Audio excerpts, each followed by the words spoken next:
एक गांव में आयशा नामी एक गरीब लड़की रहती थी। आयशा का घर छोटा और सादा था, लेकिन उसके दिल में मोहब्बत और मेहरबानी का खजाना था। वो रोज़ाना सुबह उठकर अपनी माँ के साथ खाने के छोटे पैकेट तैयार करती और गांव के ज़रूरतमंद बच्चों में बांटती थी।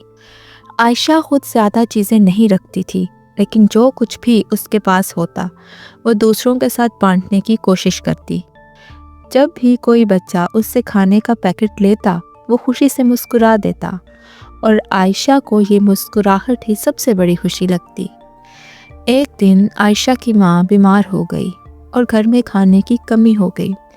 आयशा को फिक्र होने लगी कि वो गांव के बच्चे को खाने के पैकेट कैसे देगी, मगर फिर भी उसने अपनी माँ के लिए थोड़ा खाना रखा और बाकी बचा हुआ खाना पैक करके बच्चों को दे दिया।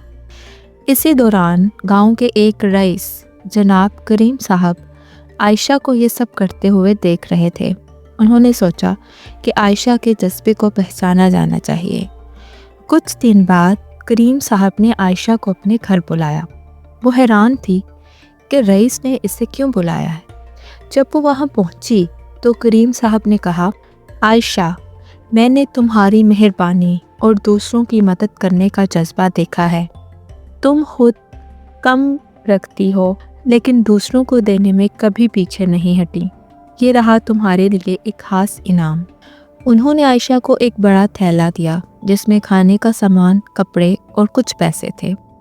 आयशा की आंखों में खुशी के आंसू आ गए। आयशा ने कहा, जनाब, ये इनाम मेरे लिए बहुत कीमती है, लेकिन सबसे बड़ी खुशी तब होती है जब मैं किसी ज़रूरतमंद को मुस्कुराता हुआ देखती हूँ। करीम साहब ने कहा, आयशा, तुम्हारी ये सोच ही सबसे बड़ी दौलत है। खुशी दूसरों के साथ बांटने से बढ़ती है और तुमने हमें ये सबक सिखाया है। खुशी का सबसे बड़ा इनाम दूसरों को खुश देखना है। जब हम दूसरों की मदद करते हैं तो हमारी अपनी खुशियाँ दोगुना हो जाती हैं।